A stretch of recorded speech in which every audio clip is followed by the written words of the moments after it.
क्योंकि जो शिव है, जो आदि देव हैं, जो ईश्वर हैं, वो हर कण में, हर एक जगह, हर एक रज में विराजमान हैं। बस सच्चे हृदय से या सच्चे मन से अगर हम उनको पुकारेंगे तो अवश्य ही हमारी पुकार को सुनते हैं।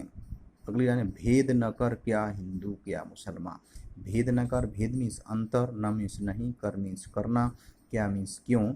हिंदू धर्म को मानने वाले, मुसलमान मीन्स मुसलमान, मुस्लिम धर्म को मानने वाले। वो कह रहे हैं जो भी हिंदू हैं या मुसलमान हैं या जो सिख हैं, ईसाई हैं, जो भी अन्य धर्मों के मानने वाले जो व्यक्ति हैं, उनमें कभी भी हमें भेद या अंतर नहीं करना चाहिए, क्योंकि हम सब मनुष्य हैं और मनुष्य के प्रति जो हमारी धारणाएं हैं, जो हमारे विश्वास हैं, जो होने चाहिए वही होने चाहिए। धर्म के आधार पर किसी के साथ भेदभाव करना या उसे विभाजित करना ये ठीक नहीं है। हम प्राणी मात्र की सेवा के लिए यहाँ उपस्थित हुए हैं, तो हमें प्राणियों की सेवा करने के लिए हमेशा तत्पर रहना चाहिए।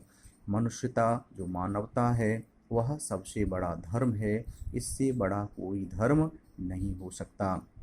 कहा गया है कि आत्मा सो परमात्मा, क्योंकि आत्मा ईश्वर का अंश है और वह हर प्राणी में निवास करता है, हर मनुष्य के अंदर निवास करता है। तो कभी भी किसी धर्म के आधार पर हम उनमें अंतर ना करें, उन्हें मानवता के साथ जीने का मौका दें और उन सब की मदद करें।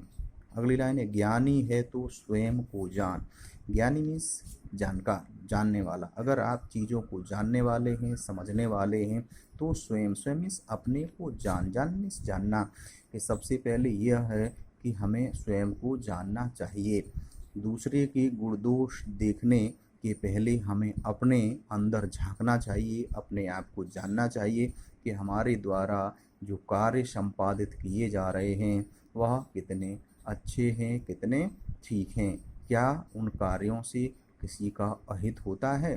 अगर होता है तो यह ठीक नहीं है। तो सबसे पहले हम अपने आप को ठीक करें, उसके बाद संसार को ठीक करने का प्रयास करें।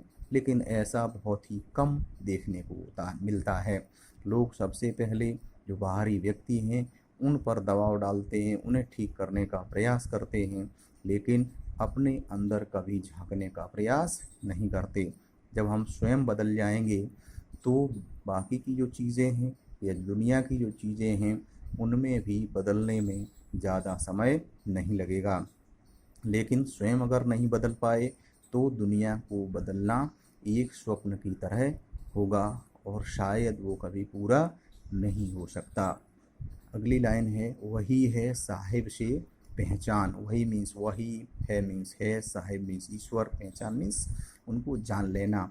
अगर आपने स्वयं को जान लिया है, स्वयं के कर्तव्यों को, स्वयं के मार्ग को समझ लिया है, तो समझिएगा आपने ईश्वर को जान लिया। साहिब से पहचान, साहिब से मुलाकात। तो आप साहिब मीन्स ईश्वर को जान लेंगे, ईश्वर को समझ लेंगे। क्योंकि अगर हम अपने अंदर ही न जानकर दूसरों को ही जानने का प्रयास करते रहे तो कभी भी हमारा जो इच्छित लक्ष्य है उसको हम प्राप्त नहीं करते। तो सबसे पहले हमारे अंदर के जो विकार हैं, हमारे आंतरिक जो वासनाएं हैं, जो कमियां हैं, जो दुर्गुण हैं, जो अवगुण हैं, उनका निरंतर हमें अवलोकन करते रहना चाहिए और प्रयास करना चाहिए कि हम सद्मार्ग का अनुसरण करें। सद्मार्ग का अनुसरण वही है कि जिसको जो हमें अच्छा नहीं लगता है वह दूसरों को भी ठीक नहीं लगता है, तो हम दूसरों के साथ वैसा ही व्यवहार करें जो हम अपने प्रति उनकी अपेक्षा रखते हैं कि लोग हमारे प्रति ऐसा रुख रखें, ऐसा व्यवहार करें। तो आप भी लोगों के प्रति वही नज़रिया रखिएगा, तो निश्चित ही आपको ईश्वर से प्राप्ति, ईश्वर से मुलाकात, ईश्वर से जानकारी अवश्य ही हो जाएगी। इस प्रकार से जो वाक था लल देव जी का वो संपन्न होता